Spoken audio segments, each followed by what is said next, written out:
বাংলাদেশ নিয়ে তো আমাদের অনেক প্রত্যাশা, অনেক স্বপ্ন। হামজা চৌধুরী দলে আসাতে দল আরো শক্তিশালী হয়েছে। আমরা চাই বাংলাদেশ জিতুক। বাংলাদেশ ভারত ফুটবল ম্যাচ নিয়ে ফুটবল প্রেমীদের মধ্যে দারুণ উত্তেজনা বিরাজ করছে। বিশেষ করে বাংলাদেশ দলে হামজা চৌধুরীর অন্তর্ভুক্তি নতুন আশার সঞ্চার করেছে। ভারত ম্যাচ দিয়ে অভিষেক হতে যাচ্ছে হামজার। দর্শকরা তার পারফরমেন্সের দিকে বিশেষভাবে নজর রাখবেন।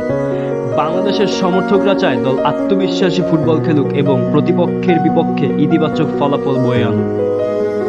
নতুন যে প্লেয়ার এসেছে প্রিমিয়ার লিগ থেকে হামজা, তার কাছ থেকেও একটা ভালো পারফরমেন্স আমরা আশা করবো। All the best for Bangladesh.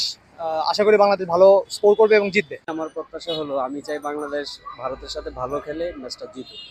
আর যেহেতু আমাদের হামজা চৌধুরী চলে আসছে, আশা করি আমাদের জিতার পসিবিলিটি অনেক বেশি থাকবে। বাংলাদেশ আর ভারতের বিরুদ্ধে ফুটবল ম্যাচ, ওটা আমরা আশা করি বাংলাদেশ অবশ্যই ভালো খেলবে, কারণ আমাদের টিমে হামজা চৌধুরী আছে, আরো ভালো ভালো প্লেয়ার আছে, যেমন জামাল ভুঁইয়ান আমাদের ক্যাপ্টেন। তো আশা করি বাংলাদেশ অবশ্যই আগে যে পারফরমেন্সগুলো দিচ্ছে ওটার থেকে অনেক ভালো পারফরমেন্স দিয়ে এবার ম্যাচটা জয় করবে।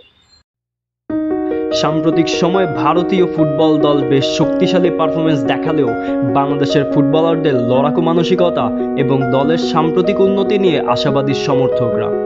বাংলাদেশের ফুটবল প্রেমীরা আশা করছেন তাদের ম্যাচ শুধু আর একটি প্রতিযোগিতা নয়, বরং দক্ষিণ এশিয়ার ফুটবলে নিজেদের অবস্থান দৃঢ় করার একটি সুযোগ।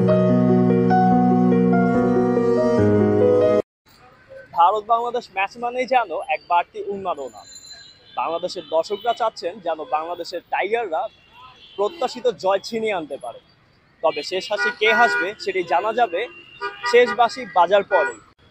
এ আর গোলাম মোর্শেদ, ঢাকা ট্রিবিউন, ঢাকা।